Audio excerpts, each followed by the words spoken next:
Ano naman itong in-order mo? Araw. si Prisha, order na order! Ano to? Calculator? Oo. May calculator naman sa cellphone ah. Ano bang mga dadating na yun ni Kuya Neng? Yung box nilagay ng pera. 600 lang yun!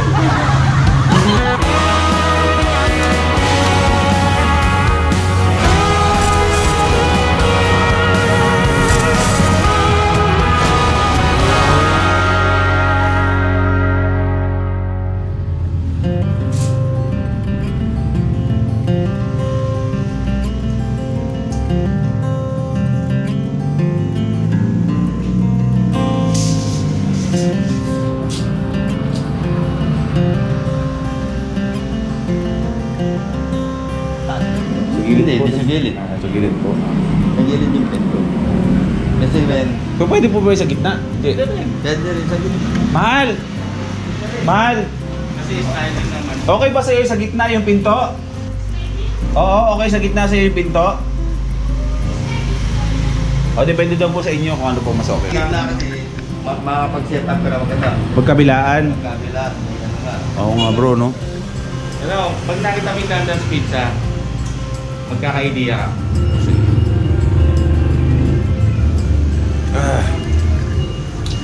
Woo! Okay, good morning mga first timers. First time ang meron sa inyo ngayon. Kung akong tatanungin nyo kung anong first time ko. First time ko itong mga nangyayari ngayon sa buhay ko, sa buhay namin. At ito yung first time na ito ang pinakamalaking gagastusin namin sa shop. Kasi ito yun na yung pagpapasalamin. Deadman na lahat-lahat. Deadman nyo na lahat-lahat ang ginastos dito sa loob ng pinagagawa namin. Yung salamin yung pinakamahal. Pero ano gagawin natin? Kailangan natin magpasalamin. Siyempre, kasi meron tayong OX aircon na dito eh. So kailangan talaga natin magpasalamin para, siyempre, pag pupunta kayo dito sa shop, malamig. Hindi maalikabok. Mabango. Yun lang. Para tsaka, siyempre, para safe din tayo. Kasi siyempre sa panahon ngayon, eh, mahirap din yung laging open at labas-pasok yung mga tao dito sa shop. So medyo sinasaalang-alang natin yung health natin. Pero huwag kayong mag-alala kasi nakabili na si Prisha ng mga standard protocol natin para dito sa shop. Mahal babot nga ako, saan yung binili mo? Ayan, bumili na siya ng ganito para every time na may papasok dito sa shop, eh, check din yung temperature ng mga tao na titingin at bibili ng helmet natin. And then, maglalagay na lang kami dun sa harapan ng apakan na pang-disinfect ng mga sapatos ng mga customers. So, ayan. Gandang araw mga first timers, pesperas ng New Year, ng bagong taon, mamayang gabi, sasalubungan na natin. Pero andito pa rin kami sa shop ngayon. Si Bro Lasadik, umuwi muna. Siyempre kailangan din niya magpahinga dahil pagod na pagod yung taong yun. Yun ang pinakapagod sa amin lahat, sa lahat. Kasi siya, si Rap may lalakarin daw. So kaming dalawa ngayon ni Prisha dito ang ano muna, ang tatao para linisin na yung mga kalat dito. Kasi maliban sa salamin, signage na lang yung asikasuhin natin. At yun, yung pagdating ng mga ibang mga racks na in-order natin online. So, yun, samahan nyo tayo. Medyo kalmado tayo ngayon. Wala si Rap, hindi masyadong makulit. So, kwento-kwento lang tayo. Mag-abang-abang na tayo ng mga first timers na dadaan dito sa shop. So, ayan.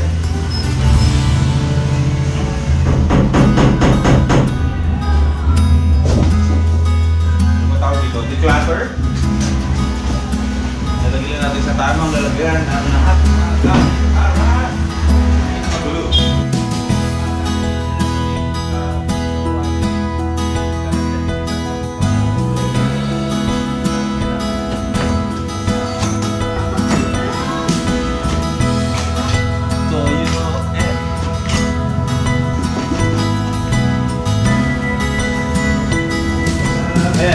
Sila tatay, nag-canvas sila nung kung magkano yung ano yung mga kakailanganin natin. So syempre, nagtanong tayo at humingi tayo ng advice at tumulong naman si tatay at saka si bro dito, anak niya, na kung ano yung magandang gawin na maganda naman yung quality at hindi naman tayo din mamumulugi. Ayan. So, alam ba sila, nagtanong sila Bali, ang mangyayari is, tayo sa gitna po yung pintuan natin, no? Sa gitna yung pintuan. Tapos fixed yung magkabilaan, brown glass para kahit paano may privacy din yung mga tao dito sa loob. Tapos ayan. Tapos ayan yung halaga nung ano natin. Ano yan, tignan. Basta nakamura po kami dito tayo, no? Nakamura. So, tiwala natin kay tatay at sa anak na yung paggawa dito ng sarap. Sige po tayo. Sige. Ngayon na po ba natin gano'n? Hindi, sa ano na. Sa Monday na kasi wala na, sarado na ngayon. Sarado na po ngayon. Ibigay ko na lang po lahat yung tatay para at least baka niya. So, doon bubuhay ni tatay sa kanila kasi sa tatay yan. Sa bahay nila, doon sila, andun yung mga gamit nila para daw pagdating dito is isasalpang na lang yung frame tsaka yung salamin. Yung silver play button natin, kinabit na natin para every time na nakikita natin yung silver play button, alam natin kung saan natin nagsimula to. Kung saan yung biyayang binigay sa atin kung saan galing. Siyempre, sa pag-YouTube. Pero lagi yung tatandaan na hindi YouTube ang magbibigay sa inyo niyan. Kundi kayo ang magtatrabaho sa YouTube para mangyari yung mga gusto niyo marating sa buhay. Tayo pa rin yung magtatrabaho. Kasi dati, tayo bigay ko na po. Yung ano, uno. Magdalaw po kayo ng mga ayos.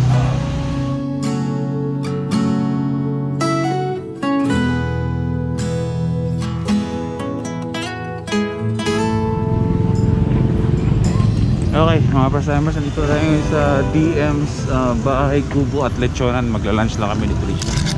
Medyo nakakapanibago kasi hindi magulo yung mundo ngayon. Wala yung dalawa eh. Lagi nagtatalo yung dalawang yan eh. So, ang ginawa namin today, chill-chill lang kami sa loob ng shop. Nag-aantay lang kami ng delivery ng mga ibang mga racks. So ngayon inaasikaso namin online. Ay buti nga yung iba is available kahit na besperas ng New Year, eh bukas nagdi-deliver. So kakain lang kami ng lunch and then babalik ulit kami sa shop para magantay ng mga delivery. Yan lang naman ang gagawin natin ngayon. Tara, kain muna tayo. May dignas lechon dito eh. Gusto ni Prisha mag-lechon, so lechonity. Lechon! Wow, maraming choices. Sige, order ka na. Lechon. Ano? 1 quart lang. Oo, yung sok lang sa ating dalawa. Deserve natin yan. Ako, shit. Sige. Di ba sabi mo gusto mo ng may sabaw? Hingin na lang ako sabaw.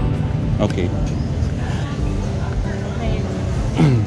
Oh, dyan naman sa'yo yung pero di ba? Order ka na. Ano pang upuan ha?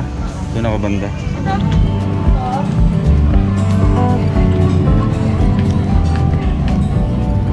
Yeah, okay. Yung lunch namin. Pusit. Masarap pusit, mahal. Ha? Anong oras ba dadating yung ano? Yung delivery? 45 minutes lang. Darating na. I-deliver na. Ayun, parating na pala yung mga in-order natin na... Actually, isa lang na lang in-order natin, di ba? Isa lang in-order na rack. Kasi sisikip na rin sa loob ng ano eh, ng shop eh.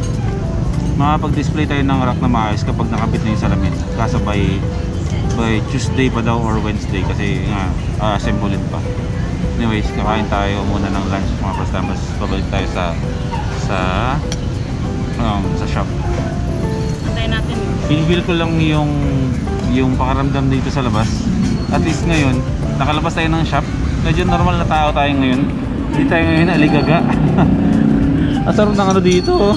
Ng view dito, oh. Si Madonna nandun. Dati nakainan ko na itong lechonan na to. Mga panahon na nasa ABS-CBN.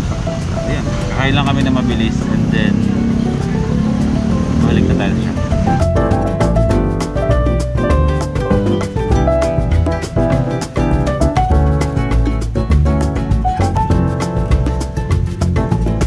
Ano bang wish mo? Ngayong New Year. Ngayong New Year? Yep. Gusto ko ng sports car. Yung Ano? red. Yung red? Yung ganyan? Hindi natin kailangan sa ngayon yan. Pero kung ipagkakaloob sa atin, ay why not? Pero mas kailangan natin ngayon yung panghakot ng helmet. Yung mapapakinabangan natin ngayon sa business natin. Kasi pag kotse, wala tayong may kakarga. Honor na talaga, mahal bagsak natin. Mukhang mauuwi kami sa Sa owner o sa van. Tiwala lang. Minivan. Minivan. Kaya wait Ken, baka naman. Pwede ba hulugan? Magpadala ka. Isang ano lang ako. Malakas ako dyan eh. Oo. Kaya wait Ken eh, magpapadala ng ano dito yan eh. Mini truck yan, mula Mindanao. Alam ko na paano ako magkakaroon tayo ng truck. Gagawin kong sosyo si BI with Ken. Oo. Ngayon, pagka sosyo ko na siya, maoobliga siya magpadala ng sasakyan dito. Tama. Ah. Utakan natin. Ikaw naman, Mal, anong wish mo ngayong New Year? Sige na. Wala. Good health lang. Lahat. Sa lahat. Sa family mo, sa family ko. At syempre sa mga friends natin. Yun lang. Tama. Wala naman ako bang inihiling eh. Binigay ni Lord. Dahil mabuti kang tao. Oh, wag mo na kukunan ha. Ayoko pa, mahal. Ayoko pa. O tara na, balik na tayo at may delivery pa tayo. Nakaramdam tayo ng kaginhawaan ngayong araw na to Parang hindi lahat nagmamadali sa araw na to no? Eko. Balot na balot yung mukha ni Prisha kasi nagbabakbak yung mukha niya. Pinaghahandaan daw niya yung opening. Hindi, nasunog kasi ito nung puro biyahe natin. Nakakahiya ng itim-tim na mukha ko. Wala, may nalagay kang ointment dyan, binigay sa'yo ng kapatid mo, kaya nababakbak yan. Ay, shoutout kay Prisha. Ay, yung Prisha yung pangalan ng kapatid ko. So yung Prisha, hindi mo totoong pangalan? Hindi, ginamit ko lang yun. Pero hindi nyo alam, yung pangalan niya, nickname lang niya yung Prisha, pero may totoong pangalan niya. Hindi niya sasabihin, ayaw niya ipasabi. Artista yun eh, feeling artista.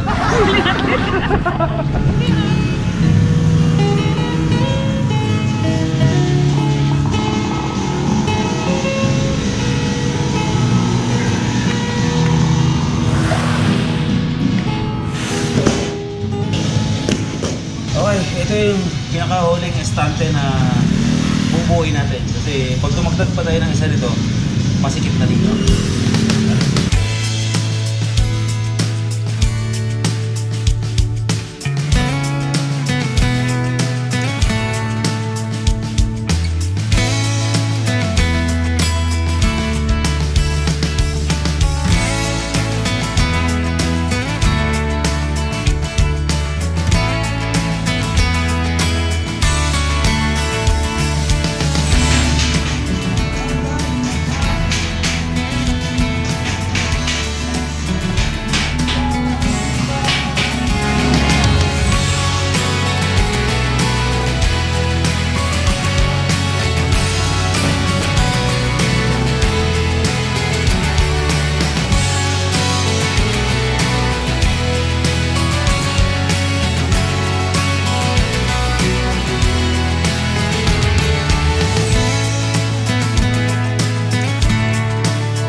Ano naman itong in-order mo? Alam niyo ba, na dumadating sa amin ng mga Lazada at saka Shopee everyday. Isa, dalawa. Araw-araw. si Prisha, order ng order! Ano to? Calculator? Oo. May calculator naman sa cellphone Ano class calculator to? Yan yung meron ka no, papel, mahal. May printer? Yeah, oo. Yan yun. May printer? Yeah. Kasi di pa natin kaya bumili ng mamahaling ano. Yung kahali-yero ba? Para lahat ng mga pangangailangan natin, sa Lazada natin nakuha. Yes. Ink yan. Tago mo yan. Not bad Very good ka. Ano pa ang mga dadating na yun ni Kuya Neng? Yung box nilagay ng pera. Sisalan lang yun! Oy, kailangan yun diba? Meron nagdala sa atin dito ng takoyaki. Nakalagay dito, Happy New Year boy, first time. Ayun sila. Thank you. Si Kuya, nagahan sa'yo lang siya. nakakapagsalita. So it means, kaya sinulatan niya to. Kasi nga hindi siya makapagsalita. Bro, kung nanonood ka, thank you. Paano ba yung hand sign ng thank you? I don't know. Ang lala. Yan. May merienda na tayo, man. Grabe naman to, bro. Bro.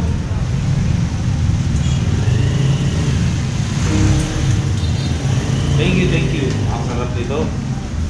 Takoyaki. Takoyaki? Oo, takot siya. Kaya tayo ano mo. Sarap? Okay. Sarap. Ano ba yan? Ilang oras na lang. Sasalubungin na natin yung bagong taon. 2021. Ano bang wish ko? Malamang kung ano yung wish ko, ganun din yung wish ng lahat eh. Feeling ko eh. Ayun nga, na sana yung 2021 is maging okay na lahat. Maging payapa na tayo, maging malaya na tayo. Unti-unti, sana maging bumalik na sa normal ang takbo ng mundo natin. Diba? Yun na naman ang hinahangat natin. Alam ko yun. Like, 100% ako. Yun ang laman ng mga puso ng bawat tao dito sa mundo na sana maging normal na ang buhay natin lahat. So, ayan. Saka syempre, isa na rin sa wini-wish ko na sana yung business ay maging okay, mag-prosper, kumita na maayos para syempre tinayo natin ito para kasi may kabuhayan pa tayo, diba? So, ayan, maraming salamat sa suporta nyo. Mga simpleng bagay na pagpalakas ng loob nyo sa akin, sa amin. Kahit ito, kasi simpleng takoyaki lang to pero grabe yung impact nito sa mga puso namin. Maraming salamat. Malaki o maliit na suporta pa rin yan. Kaya galing sa kaloob-looban ng mga puso namin, maraming salamat.